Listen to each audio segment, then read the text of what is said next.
ಮಕ್ಕಳಿದ್ದಾರೆ, ಬ್ಲೈಟ್ ಇದ್ದಾರೆ. ಈ ಥರ ಮಕ್ಕಳುಗಳನ್ನ ಸರ್ವಸಾಮಾನ್ಯವಾಗಿ ಸಾಕುವಂಥದ್ದು ತುಂಬ ಕಷ್ಟಕರವಾದದ್ದು. ದಾನಿಗಳ ಅಗತ್ಯ ಅನಿವಾರ್ಯ ನಮಗೆ ಇದೆ. ಹಾಗಾಗಿ ಅವ್ರ ಮನೆಗೆ ಜ್ಯೋತಿನ ಕರ್ಕೊಂಡು ಹೋದೆ, ದೇವ್ರು ಇರೋ ವಿಚಾರನ ದೇವ್ರಾಗ ಸಡನ್ನಾಗಿ ಅವ್ರೇನು ಮಾತಾಡಲಿಲ್ಲ. 10,000 ರೂಪಾಯಿನ ಕ್ಯಾಶ್ ಸ್ಪಾಟಲ್ಲಿ ಕೊಟ್ಟು ನನ್ನ ಕೈಗೆ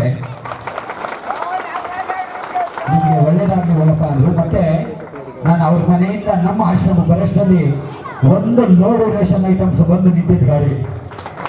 ನಾನು ಅವ್ರ ಮನೆಯಿಂದ ನಮ್ಮ ಮನೆ ಬರೋಷ್ಟರಲ್ಲಿ ಒಂದು ದೊಡ್ಡ ಆಟದಲ್ಲಿ ತುಂಬ 10 ಮೂಟೆ ಅಕ್ಕಿ, ಎಣ್ಣೆ, ದಿನಸಿ ಸಾಮಗ್ರಿ ಎಲ್ಲ ಬಂದು ವಿಚಾರವನ್ನು ತಿಳ್ಕೊಂಡ್ರು. ನನ್ನ ಆಶ್ರಮಕ್ಕೆ ಕಳ್ಸ್ಕೊಟ್ರು. ಅವತ್ತು ನಾನು ಅನ್ಕೊಂಡೆ ಕೊಡುವಂಥ ಸೌಭಾಗ್ಯ ನನಗೆ. ಎಷ್ಟೇ ಜನಕ್ಕೆ ಇಂಥ ಕೊಟ್ಟರೆ ಅವರ ಬಾಲ್ಯ ಜೀವನ ನನಗೆ ಗೊತ್ತಿರಲಿಲ್ಲ.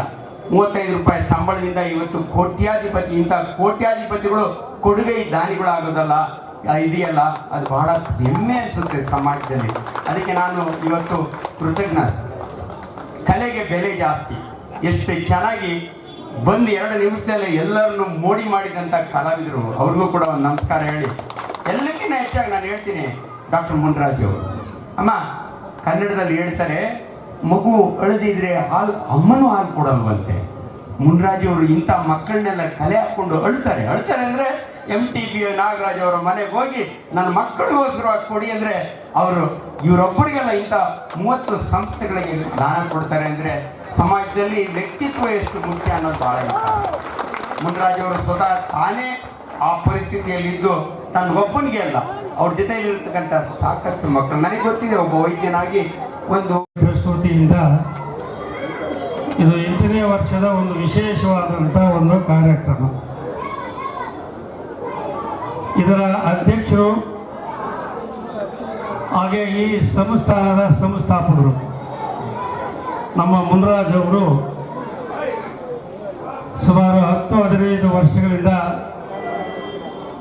ಈ ಸಂಸ್ಥೆಯ ಸಂಸ್ಥಾಪಕರಾಗಿ ಈ ವಿಕಲಚೇತನರು, ಬುದ್ಧಿಮಾಂದ್ಯದವರು ಹಾಗೆ ಅಂಧರು. ತುಂಬ ಅದ್ಭುತವಾದ ದಿನ ನನಗಿವತ್ತು. ಭಾಳ ಖುಷಿ ಅನಿಸ್ತಾ ಇದೆ. ಡಾಕ್ಟರ್ ಮುನಿರಾಜು ಅವರ ಪಕ್ಕದಲ್ಲಿ ನಿಂತ್ಕೊಂಡು ನಿಮ್ಮ ಜೊತೆಯಲ್ಲಿ ಮಾತಾಡ್ತಿದ್ದೀನಿ. ಒಬ್ಬ ವೈದ್ಯನಾಗಿ ಸಮಾಜದಲ್ಲಿ ಇಂಥ ಒಳ್ಳೆಯ ಕಾರ್ಯಗಳು ನಡೀತಿದ್ದಾಗೆ ಹೆಮ್ಮೆ ಅನಿಸುತ್ತೆ, ಸಂತೋಷ ಅನಿಸುತ್ತೆ. ನಾನು ಕೂಡ ಪಾರ್ಟ್ ಆಫ್ ದಿಸ್ ಪ್ರೋಗ್ರಾಮ್. ಆಗಲೇ MTB ನಾನು ಕೊಡುಗೈ ದಾನಿ ಅಂತ ಹೇಳಿದೆ, ಪುಣ್ಯಾತ್ಮರು ಅಂಥವ್ರನ್ನ ಕಾಂಟ್ಯಾಕ್ಟ್ ಮಾಡಿ ನಮ್ಮ ಡಾಕ್ಟರ್ ಮುನಿರಾಜು ಅವರು ನಮ್ಮ ಇಂಥ ಸೇವೆ ಮಾಡ್ತಿರೋದು ನಿಜವಾಗ್ಲೂ ಅದ್ಭುತ. ಅದರೊಳಗಾಗಿ ಇಷ್ಟು ಜನ ಮಾಧ್ಯಮದವರು, ಒಂದು ಸಿನಿಮಾ ಇದ್ರದ್ದು ನಡೀತಲ್ಲ ಆ ಥರ ಇಷ್ಟು ಜನ ಸೇರಿ ಇದನ್ನು ಜನಸಾಮಾನ್ಯರಿಗೆ ಮಾಡ್ತಿರೋ ಒಳ್ಳೆ ಕೆಲಸನ ತಲುಪಿಸ್ತಿದ್ದೀರಲ್ಲ, ನಿಮಗೂ ಕೂಡ ಅಭಿನಂದನೆಗಳು. ನಿಜವಾಗ್ಲೂ ಇವತ್ತಿನ ಈ ವಿಕಲಚೇತನ ಅಲ್ಲ, ವಿಶಿಷ್ಟ ಚೇತನ ಮಕ್ಕಳಿಗೆ ಅವ್ರ ಕಷ್ಟ ಏನು ಅಂತ ನನಗೆ ಗೊತ್ತಿದೆ. ಸೊ ಆ ದೃಷ್ಟಿಯಲ್ಲಿ ನಾನು ಭಾಳ ಫೆಮಿಲಿಯರ್ ಇದ್ದೀನಿ. ನಿಮಗೆಲ್ರಿಗೂ ಗೊತ್ತು, ನಾನು ಯೂಟ್ಯೂಬ್ನಲ್ಲಿ ಕೋವಿಡ್ ಟೈಮ್ನಿಂದಲೂ ಕೂಡ ಜನಗಳಿಗೆ ಸಾಕಷ್ಟು ಧೈರ್ಯ ಹೇಳಿ ಬಂದಂಥ ಒಬ್ಬ ವೈದ್ಯ. ಈ ಸಮಾರಂಭಕ್ಕೆ ಕರೆದಿದ್ದಕ್ಕೆ ನನಗೆ ಬೇರೆ ಒಂದು ಕಾರ್ಯಕ್ರಮ ಇದ್ದರೂ ಕೂಡ ನಮ್ಮ ಶಿವು ಹೇಳಿದ್ದಕ್ಕೆ ಶಿವು ಜೊತೆಯಲ್ಲಿ ಇಲ್ಲಿ ಬಂದ ಮೇಲೆ ಗೊತ್ತಾಯಿತು ಆ್ಯಕ್ಚುಲಿ ಮುನಿರಾಜ್ ಅವರು ಇಂಥ ಉತ್ತಮ ಕೆಲಸವನ್ನು ಮಾಡ್ತಿದ್ದಾರೆ ಅಂತ. ಅವ್ರಿಗೆ ಸಪೋರ್ಟ್ ಕೊಡಿ. ಇಷ್ಟೊತ್ತು ಕೂಡ ನಾವು ಅವ್ರಿಗೆಲ್ಲ ಸನ್ಮಾನ ಮಾಡಿದೆ ನಾನು. ಬೆಳಕು ಇರ್ಬೋದು, ಇಂಥ ಅನೇಕ ವಾಲಂಟರಿ ಆರ್ಗನೈಸೇಷನ್ಸು ಇಂಥವ್ರ ಜೊತೆ ಕೈ ಜೋಡಿಸ್ತಾರೆ ಅಂದರೆ ಇಟ್ ಈಸ್ ಜಿನೈನ್. ನಮ್ಗೆ ಗೊತ್ತು, ಅನೇಕ ಸಂಸ್ಥೆಗಳು ತಮ್ಮ ಉದ್ಧಾರಕ್ಕೋಸ್ಕರಾಗಿ ಮಿಸ್ಯೂಸ್ ಮಾಡ್ಕೋತಾರೆ.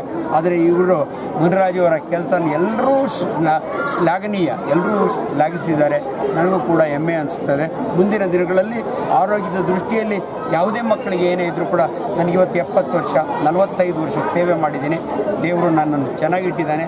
ನಾವೆಲ್ಲ ದನಗಿನ ಕಾಯ್ಕೊಂಡಿದ್ದು ಹುಡುಗರು, ಹಳ್ಳಿ ರೈತರ ಮಕ್ಕಳು. ಇವತ್ತು ನಾನು ಇಂಟರ್ನ್ಯಾಷನಲ್ ಫೇಮಸ್ ಸರ್ಜನ್.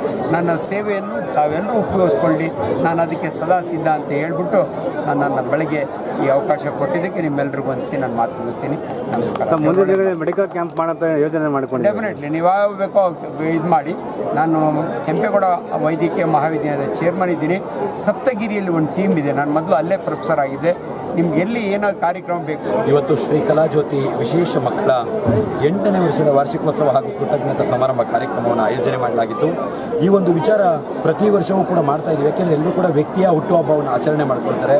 ಆದರೆ ಸುಮಾರು ಜನ ನನಗೆ ಹೇಳ್ತಾರೆ, ನಿಮ್ಮ ಹುಟ್ಟುಹಬ್ಬ ಯಾವಾಗ ಅಂತ. ನನ್ನ ಹುಟ್ಟುಹಬ್ಬ ಇವತ್ತೇ. ಯಾಕೆಂದರೆ 50ಕ್ಕೂ ಹೆಚ್ಚು ಮಕ್ಕಳು ನಮ್ಮಲ್ಲಿ ಇವತ್ತು ಊಟ ವಸತಿ ಶಿಕ್ಷಣವನ್ನು ಪಡ್ಕೊಳ್ತಾ ಇದ್ದಾರೆ, ತೆರಿಗೆ ಪಡ್ಕೊಳ್ತಾ ಇದ್ದಾರೆ. ಸಿಂಗಲ್ ಪೇರೆಂಟ್ಸ್ ಮಕ್ಕಳಿದ್ದಾರೆ, ತಂದೆ ಇದ್ದು ತಾಯಿ ಇದ್ದು ತಂದೆ ಇರಲ್ಲ. ಅಂಥ ಮಕ್ಕಳುಗಳಿಗೆ ಇಬ್ಬರು ಇಲ್ದಿರೋಂಥ ಮಕ್ಕಳುಗಳು, ತಂದೆ ಇಲ್ದಿರೋಂಥ ಮಕ್ಕಳುಗಳನ್ನ ನಾವು ಹ್ಯಾಂಡಿಕ್ಯಾಫ್ಟ್, ಬೆಡ್ ರಿಡನ್ ಮಕ್ಕಳು, ಮೆಂಟಲಿ ಫಿಸಿಕಲ್ ಹ್ಯಾಂಡಿಕ್ಯಾಫ್ಟ್, ಬ್ಲೈಂಡು, ಈ ಥರ ಮಕ್ಕಳುಗಳಿಗೆ ಉಚಿತವಾಗಿ ಆಶ್ರಯವನ್ನು ಕೊಟ್ಟಿದ್ದೀವಿ. ನಿರಂತರವಾಗಿ ಸೇವೆ ನಡ್ಕೊಂಡು ಹೋಗ್ತಾ ಇದೆ. ಈ ಥರ ವೈದ್ಯರು ನಮಗೆ ಸಂಪರ್ಕ ಆಗಿದ್ದಾರೆ. ಈ ಥರದಲ್ಲೇ ಒಬ್ಬರು ಯಾರೋ ಭೇಟಿಯಾದರೂ ಮುಂದಿನ ದಿನಗಳಲ್ಲಿ ಅವ್ರು ನಮ್ಮ ನಿರಂತರವಾಗಿ ಸೇವೆಗೆ ಇರ್ತಾರೆ. ಹಾಗಾಗಿ ನಾವು ಇಂಥ ದೊಡ್ಡ ದೊಡ್ಡ ವ್ಯಕ್ತಿಗಳನ್ನ ಹೇಗಪ್ಪ ಭೇಟಿ ಮಾಡೋದು ಅಂತಿದ್ದೋ ಇವತ್ತು ಒಂದು ವೇದಿಕೆಯಲ್ಲಿ ಸಿಕ್ಕಿ ನಮ್ಮ ಒಂದು ಕಾರ್ಯಕ್ರಮಕ್ಕೆ ಯಶಸ್ವಿಗೊಳಿಸ್ಕೊಟ್ಟಿದ್ದಾರೆ. ನಿರಂತರವಾಗಿ ಅವರ ಸಹಕಾರ ನಮ್ಮ ಆಶ್ರಮಕ್ಕೆ ಅತ್ಯಗತ್ಯವಾಗಿದೆ. MTV ನಾಗರಾಜ್ ಸರ್ ಬಂದಿದ್ದರು, ಮತ್ತು ಹಲವಾರು ಗಣ್ಯರಿಗಾದರೆ ಬಂದು ಹೋಗಿದ್ದಾರೆ. ಇನ್ನು ಸ್ವಾಮೀಜಿಗಳು ಕೂಡ ಇನ್ನೊಂದು 5 ನಿಮಿಷದಲ್ಲಿ ಸ್ವಾಮೀಜಿಯವರು ಕೂಡ ಬರ್ತಾ ಇದ್ದಾರೆ.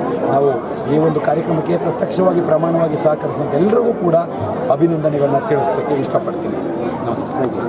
ಕಲಾಜ್ಯೋತಿ ಚಾರಿಟೇಬಲ್ ಟ್ರಸ್ಟ್ ಅಧ್ಯಕ್ಷರಾದಂಥ ಮುನ್ರಾಜ್ ಅವರು ಪ್ರತಿ ವರ್ಷದಂತೆ ಈ ವರ್ಷ ಕೂಡ 8ನೇ ವರ್ಷದ ಈ ಒಂದು ವಾರ್ಷಿಕೋತ್ಸವ ಕಾರ್ಯಕ್ರಮದಲ್ಲಿ ನಮಗೂ ಕೂಡ ಆಹ್ವಾನವನ್ನು ಕೊಟ್ಟಿದ್ದರು.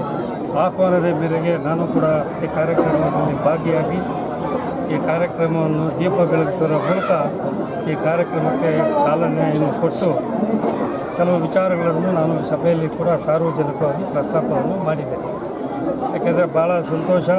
ಸಮಾಜದಲ್ಲಿ ನೊಂದು ಬೆಂದಂಥ ಅಂಗವಿಕಲರಾಗ್ಬೋದು ಅಥವಾ ಬುದ್ಧಿಮಾಂದ್ಯ ಹೋದವರು, ಹಾಗೆ ನಮ್ಮ ಅಂಧರು, ಇಂಥ ಸಮಾಜದಲ್ಲಿ ಕಲಾಜ್ಯೋತಿ ಚಾರಿಟೇಬಲ್ ಟ್ರಸ್ಟ್ ಇವತ್ತು ತನ್ನ 8ನೇ ವರ್ಷದ ವಾರ್ಷಿಕೋತ್ಸವವನ್ನು ಆಚರಿಸಿಕೊಳ್ತಾ ಇದೆ. ಅದರ ಸಂಸ್ಥಾಪಕರಾದಂಥ ಮುನಿರಾಜರವರು ಈ ಸಮಾಜದಲ್ಲಿ ಏನು ದಿವ್ಯ ಚೇತನರಿದ್ದಾರೆ ಅವರಿಗೆ ಆಸರೆಯಾಗಿ ನಿಂತು ಅವರ ಎಲ್ಲರ ದೈಹಿಕ ಮಾನಸಿಕ ವೈಫಲ್ಯವನ್ನು ಮರೆತು ಈ ಸಮಾಜದಲ್ಲಿ ನಾವು ಕೂಡ ಮುಖ್ಯ ವಾಹಿನಿಗೆ ಬರಬಹುದು ಅನ್ನೋ ಒಂದು ಚೈತನ್ಯವನ್ನು ತುಂಬುವಂಥ ಕೆಲಸವನ್ನು ತುಂಬ ಶ್ರದ್ಧೆಯಿಂದ ಸಂಯಮದಿಂದ ಮಾಡ್ಕೊಂಡು ಬರ್ತಾ ಇದ್ದಾರೆ.